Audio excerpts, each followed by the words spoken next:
Ողջույն սիրելիներս, աստծո լինի ձեզ հետ։ Ես հիմա գտնվում եմ Ռուսաստանի քաղաքներից մեկում եւ ասեմ, որ այստեղ ունեցանք հրաշալի ժամանակ եւ այս մոտավորապես 10 օրվա մեջ եղել են հայկական եւ ռուսական եկեղեցիներում եւ ծառայել ենք կնոջս հետ եւ ասեմ, Աստված գերբնական հրաշքներ ա արել, շատ ուժեղ հրաշքներ, բայց գիտեք, մարդիկ վկայում էին ինչպես մեկի ոտքը աճեց, ինչպես մեկը, որ տարիներով գլխացավերա ունեցե, գլխացավը անցավ, մեկը վկայում էր, որ դևերը տանջում էին նրան ազատագրվել է,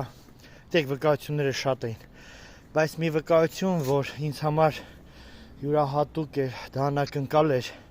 2 տարի առաջ աղոթել եմ մի զույգի համար, որոնք որ երեխա չէին կարող ունենային եւ շատ փորձեր էին արել, բժիշկների էին գնացել, եւ ասեմ անկեղծ, նրանք հոգնել էին այդ բժիշկների մոտ գտնվելուց, անդադ փորձարկումներ անելով չէր ստացվում։ Եվ աղոթեցինք, ես նրանց ասում եմ, Աստված ձեզ աղջիկ երեխա է տալու։ Հույսները չկտրեք, աղոթեք եւ սպասեք։ Եվ գիտեք, երբ որ ես եկա Սոչի, ահա այդ աղջիկ երեխան, սիրելիներս, նայեք։ Ջոն Ayna, Ջոն, իմ սեր, իմ հրաշք, մեր գանջ, այ գանջ։ Սիրելիս, եւ 2 տարի հետո ես վերադառնում եմ քաղաք Սոչի